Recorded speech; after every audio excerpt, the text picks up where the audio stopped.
सुप्रभात बच्चों। वर्ग 10 के लिए हिंदी पाठ्य पुस्तक में 2 खंडों के माध्यम से पढ़ाई करनी है। क्षितिज भाग 2 में एक काव्य खंड है और दूसरा गद्य खंड है। काव्य खंड में पहला पाठ है सूरदास रचित भ्रमर गीत के 4 पद। आज हम पहले पद की व्याख्या करेंगे। आप देख रहे हैं मैंने पदों को लिख दिया है।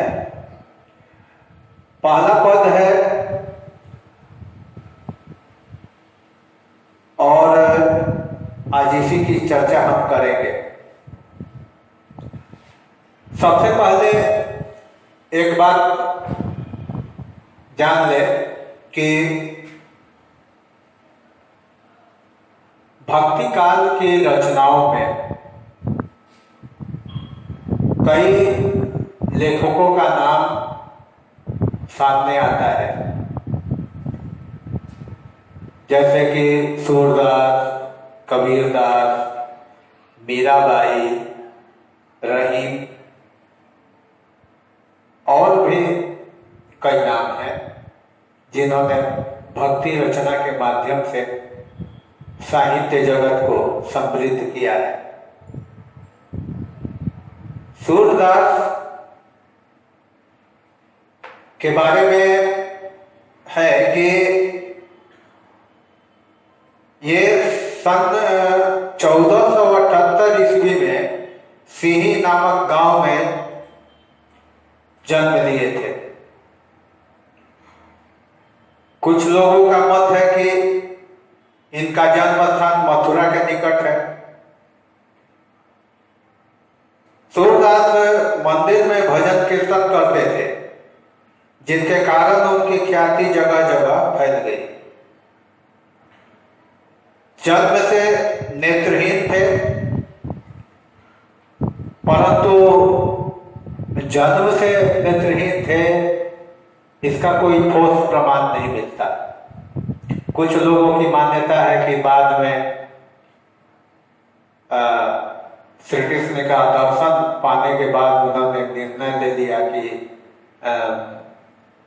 जब इतनी सुंदर छवि का दर्शन मुझे हो गया आंख बंद करने पर, तो ये बाह्य जगत क्या है, और उन्होंने अपनी आंखें फोड़ ली थी। ऐसी कई तरह की विचारधारा है। तो उन्होंने सूरसागर, साहित्य लहरी और सूर सरावली नामक ग्रंथ लिखे और इन्हीं के माध्यम से वे जगत में विख्यात हो गए। ये था कुछ उनके बारे में परिचय। अब हम ध्यान देंगे पहले पद की तरफ कि सूरसागर में ही वर्णित है भ्रमर गीत, और भ्रमर गीत के माध्यम से कई रचनाएं हैं उनकी। उनमें ये पहला पद है, उधो तुम हो अति बरभागी, अपरस रहत स्नेह तगातय, नाहिन मन अनुरागी,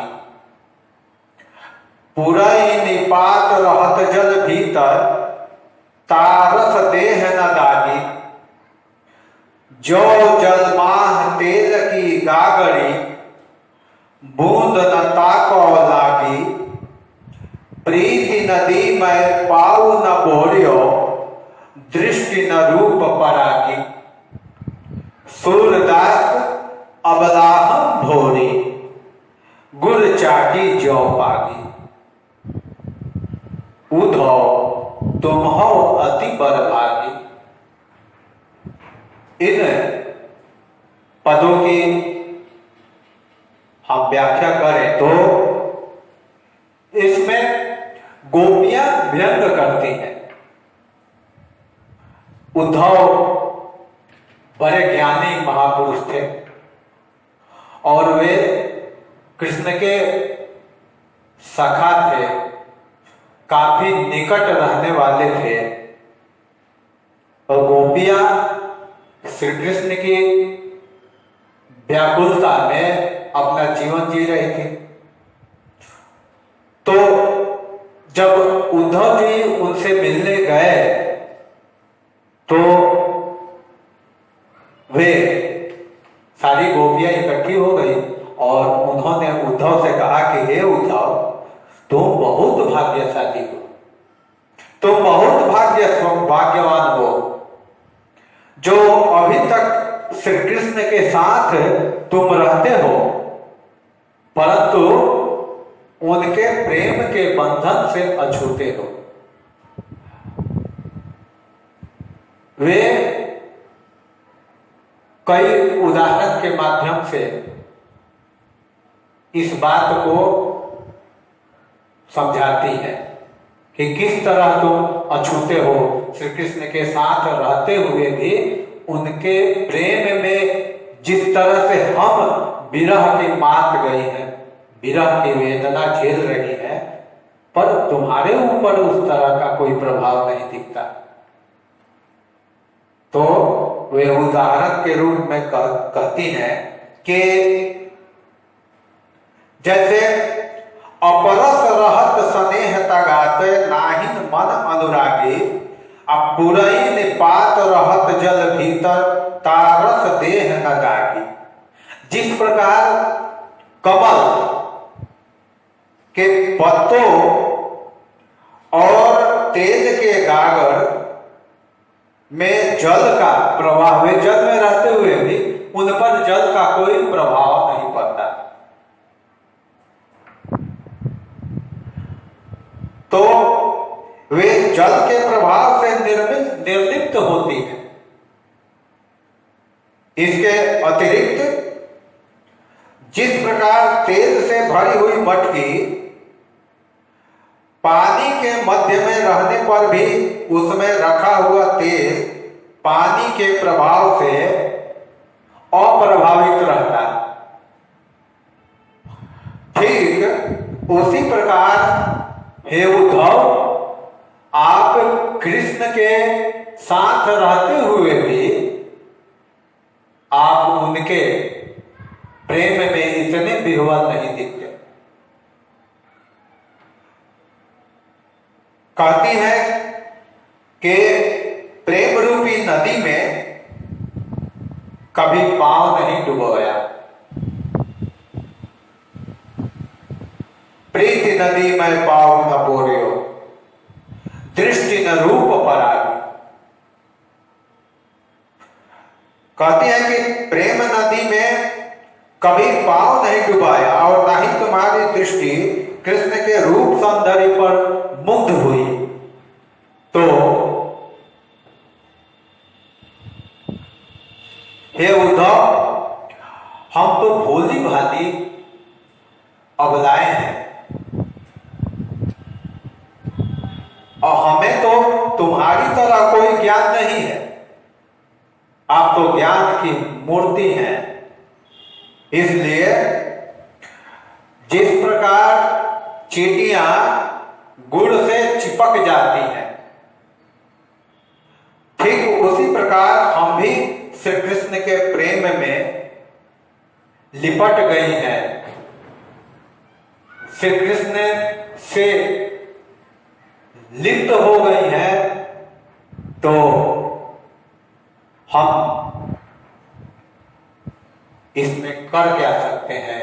हम विह्वल हैं, हम लाचार हैं। इन्हीं बातों को सूरदास जी ने अपने पदों के माध्यम से कहने का प्रयत्न किया है, यह बताने का प्रयत्न किया है कि प्रेम का एक रूप उद्धव के पास था और प्रेम का एक रूप गोपियों के पास था। तो ज्ञानी अपने ज्ञान के प्रभाव से ब्रह्म को जान पाता है। एक रूप यह है, उद्धव ज्ञानी थे और ब्रह्म को ज्ञान के द्वारा उन्होंने प्राप्त किया था।